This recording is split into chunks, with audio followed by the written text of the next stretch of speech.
Hello. Well, there's been a lot of fuss about the NHS recently, hasn't there? And especially since the Labour Party are using the NHS as a sort of battering ram against the Conservatives, because they've come up with this whole narrative that the Conservatives are going to get into power and then they're going to sell the NHS off to the Americans. And you know, that's the worst. If they'd have said they were going to sell it off to the Germans, probably not a peep out of them. But, you know, anything orange man bad, orange country bad. And what made me, I've been trying to sort of stay off most of the political stuff because everybody's going on about it. And I just got, you know, there's so many other interesting things in life. What's the time? Oh, okay. I have to go up to the stables soon. But I did want to talk about this because one of my subscribers wrote me a letter, and this is what he says. I wonder if you would consider doing a video about the NHS being sold off to Trump Health, Inc.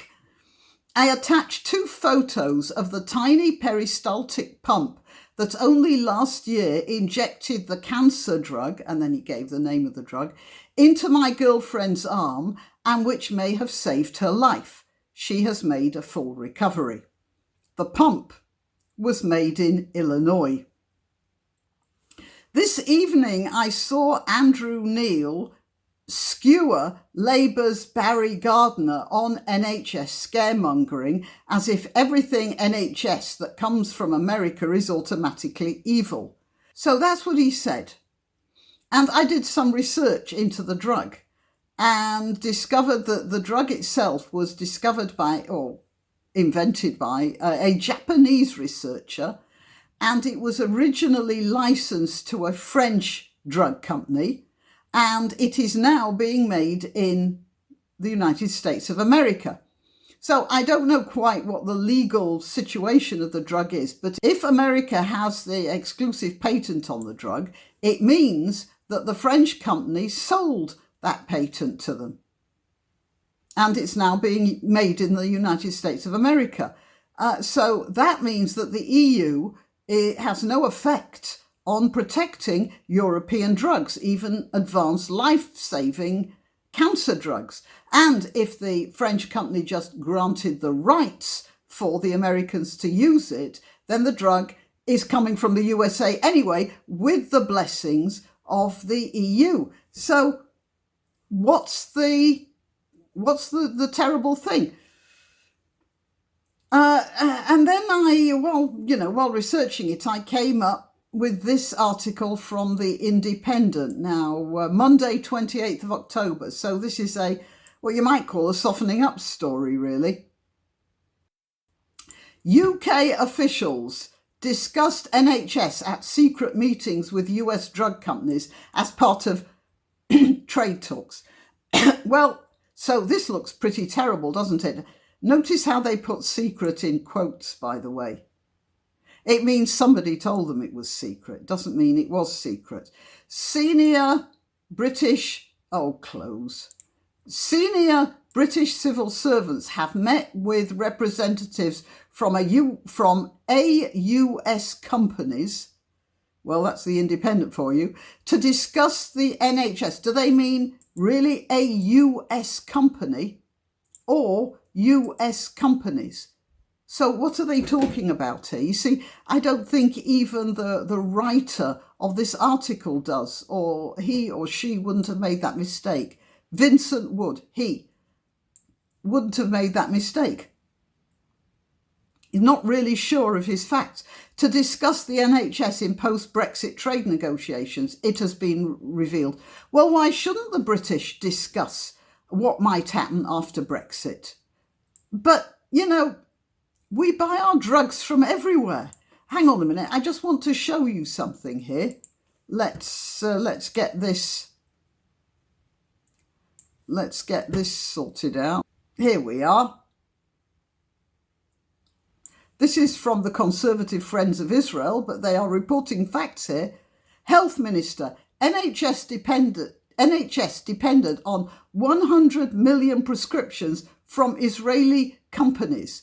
Today, Health Minister David Moat announced that around 100 million prescription items for medicines used in England, so they're not talking about Scotland and Wales or Ireland, I suppose, come from companies based in Israel.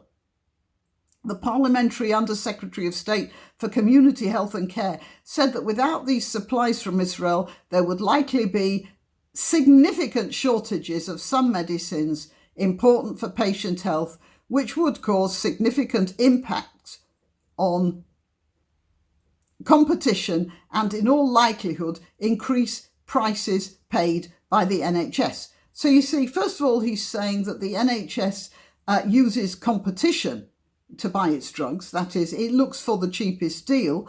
And secondly, that Britain, the NHS gets its drugs from anywhere and everywhere. So why shouldn't they also discuss deals with America? Over a third of people, now this is, I'm just talking about the slant the Independent puts on it.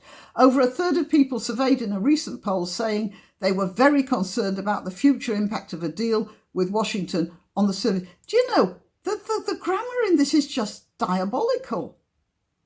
Over a third of people surveyed in a recent poll saying, I think he should mean there, says or said. This is well, it doesn't surprise me that somebody with obviously without a strict control over his English also doesn't have strict control over his ability to divide the reporting of facts from the reporting of his opinions. Boris Johnson, Matt Hancock, says that the NHS is off the table if the UK leaves the European Union. But meetings have taken place where the relationship between the deal and health service remained open. Sources have told Channel 4 Dispatches. That doesn't mean anything. Doesn't mean a thing at all. Meetings have taken place where the relationship remained open could simply be a talk about where you're going to get your aspirin. It doesn't say anything about whether it's going to be sold. There have been 6 formal discussions with US trade officials, one told the programme. And if British bureaucrats, just hang on, look at this picture of Boris Johnson. I mean, he looks really drunk, although I've had photos taken of me where, you know, I've been sort of whipping my head round and my eyes have been crossed and my mouth open. And you can always find a nice unflattering photo, can't you? And the Independent, of course, puts that in there. But if the British bureaucrats had not been discussing possible deals about drugs with America, as with other countries, then I'd say they weren't doing their job. The most recent meeting is understood to have taken place after Mr. Johnson became Prime Minister. And a spokesman for the Department for International Trade said it was no secret they met with US businesses to understand their position. So here we have a nice one, because up there it says secret. And they put it in quotes. So you can make the argument that the word secret in the headline is from this bit here. It was no secret. They've just missed out the no. But you see how that's been twisted. Anyway, a spokesman for the Department for International Trade said it was no secret they met with US businesses to understand their position. To understand their position. Like, when we're out of the EU, what sort of deals can you give us on this cancer drug, for instance, or aspirin? That's how it works, they added. Yes, that is how it works. However, Labour's Shadow Health Secretary, Jonathan Ashworth, said the Prime Minister wants to sign up to a US trade deal with Trump, which would force the NHS to buy pricier drugs from US pharmaceutical companies, putting NHS finances at risk. That is not news. That is not a reporting of the news. That's what Labour's Shadow Health Secretary, Jonathan Ashworth, says. And where's his proof? Where are the documents? It's his opinion. It's what he says during an election campaign. This is not news. Ashworth added, these revelations that trade officials had secret face-to-face discussions, they weren't secret. It says right up here, it is no secret. The Department for International Trade said it was no secret they met with US businesses. And down here, Ashworth says, secret meetings. Now I've lost it now. Oh, yeah. Now, these revelations show, I don't know whether that's Ashworth's lack of control over his own mentality or this reporter. I suspect it's the reporter who doesn't really seem to understand English grammar. Revelations is plural. Show is the correct verbal form for that. The revelation, this is another revelation, about the meeting comes amid an attempt by Donald Trump to force trading partners to make their pharmaceuticals more expensive, with the White House blaming low prices in other countries for the excessive cost of drugs in the US. What? Citation, please. Tahir Amin, a lawyer and expert on drug pricing and previous US trade negotiations, told Dispatches it's important to remember that the UK, in a Brexit situation, is going to be the weaker negotiating party. I don't see why. It's going to be a party that has the freedom to negotiate with whomsoever it wishes and maybe get more medicines from Israel. I'm quite sure they'd be very happy to sell medicines to Britain. So if you can get your aspirin from Israel or Japan cheaper than in America, you will be free to do so. And if we take into account how the US has negotiated similar agreements with other countries, they have inevitably got what they wanted in those situations. Who? America or Korea? The Korean people are pretty healthy.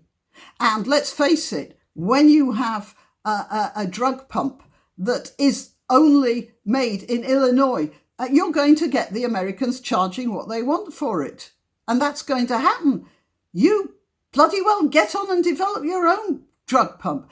And that's not outside of British capabilities as well. Here's the Wikipedia entry for the pharmaceutical industry in the United Kingdom. The pharmaceutical industry in the United Kingdom directly employs around 73,000 people and in 2007 contributed 8.4 billion to the UK's GDP. We can't help ourselves. Look, what about this? We make our own medicines. It invested 3.9 billion in research and development. Oh, go away.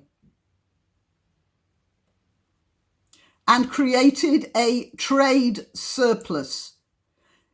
UK pharmaceutical employment of 73,000 in 2000, I wish it wouldn't do that, compares to 114,000 in Germany, 92,000 in France, and 723,000 in the European Union as a whole. In the United States, 281,440 people work in the pharmaceutical industry. So it's a very low employer, and yet it's home to GlaxoSmithKline and AstraZeneca, respectively the world's fifth and sixth largest pharmaceutical companies, measured by 2009 market share. We've just got to step that up, haven't we? Foreign companies with a major presence in the UK pharmaceutical industry includes Pfizer, Novartis, Hoffmann La Roche and Eisai, never heard of them. 1 in 5 of the world's biggest selling prescription drugs were developed in the UK. Now, these companies here, I don't know where they are, but from the sound of their names, Germany, France. Hang on, what does it say about France? What does it say about... Swiss, sorry. Novartis, where's that? Swiss? Oh, they're not even in the EU. Pfizer, where's that? Oh, that's American. American, terrible. Next time you take your Pfizer medicine, what's Eisai? Japanese, yeah. Okay. You think they're going to dump their stuff when Britain gets out of the EU if they're busy making and producing all these prescription drugs? That's a load of nonsense. Okay, he added that the US farm, I suppose that's Ash thingy, whatever his name is. What's his name? Ashworth, yeah. He added that the US pharmaceutical sector will certainly be lobbying hard to push its agenda. Of course it will, because that's what the pharmaceutical sector do, wherever they're from. He said they see an opportunity to prise open the market and actually remove some of the barriers that the NHS presents in terms of government regulating of prices. Well, they'll try. And they won't succeed if we don't let them. And you think the EU do any better? They, as has been seen from that cancer drug, were selling or leasing their patents to America anyway. They basically want to turn it into a system whereby it's the pharmaceutical companies who set the price. That is Ashworth's opinion. That's not news. And it's also his party line. It is understood, that is, we don't know this for sure. UK officials have managed to work around a ban on discussing drug pricing with US firms by using alternative coded language, whatever that means. Trade ministers have been barred from discussing the NHS with US counterparts, according to a letter from senior Downing Street officials published in The Sun, which said service provision and drug pricing are not on the table, and we do not therefore expect to see any internal discussion on them. So that is the present government's stance on it. However, a source, a secretary in the typing pool. No, there aren't any typing pools anymore, are they? However, a source told the Channel 4 show that Miss Truss's department had sidestepped this issue by using alternative language that did not directly reference drug prices. You mean like I don't suppose it could be much worse than the Labour Party using coded language for Jews by calling them Zionists or Rothschilds. She had referred to the issue as valuing innovation. Well, I don't know what that means. And look, maybe they are discussing prices, but that doesn't mean to say the prices are going to go up. And the drugs are being sold here anyway. And when Britain is out of the EU, Britain is free to negotiate drug prices with any country in the world, not just the EU. Mr. Amin added that it was quite possible the trade deal would not feature the words NHS, and instead pharmaceutical companies would be given the green light through coded language in a future agreement. That's Mr. Amin's speculation. It is not based on fact, it's based on opinion. And even it's probably not based on opinion. It's based on what sort of a story Mr. Amin wants to push, given that this story is coming through a Labour Party source. A government spokesperson said the NHS is not and never will be for sale to the private sector, whether overseas or domestic. The government is committed to the guiding principles of the NHS, that is, universal and free at the point of need. The government will continue to ensure that patients have access to clinically and cost-effective medicines that are affordable to the NHS, and that decisions on how to run public services such as the NHS are made by the UK government and the devolved administrations, not our trade partners. You see, you could say any trade partnership is going to involve influence from the other trader. And you have to be careful of how you deal with these things. But they're not saying they're selling the NHS. And this article here is a total load of horse balls from start to finish. The sustainability, this is that government spokesperson, the sustainability of the NHS is an absolute priority, and sustainability is a problem because we are running out of resources and we have to check them out. We have to check out what we're going to do. But Sargon of Akkad made a very good video on that. I'll try and remember to put the link in under my video. We could not agree to any proposals on medicines, pricing or access that would put NHS finances at risk or reduce clinician and patient choice.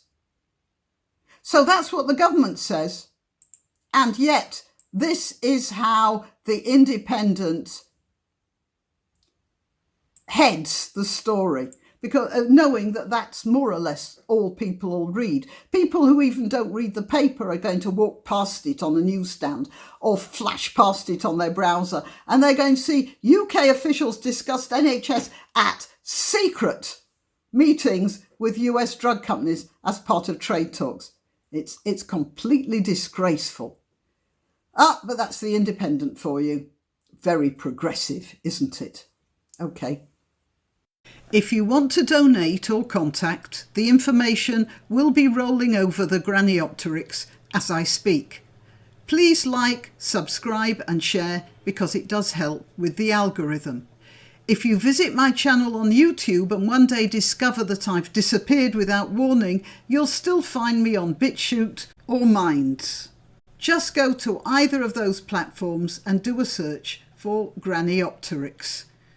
If you're already watching this on BitChute or Minds, good for you. Meanwhile, if you're watching this on YouTube, remember that you must keep checking the subscribe and bell icons because occasionally they reset. Till next time.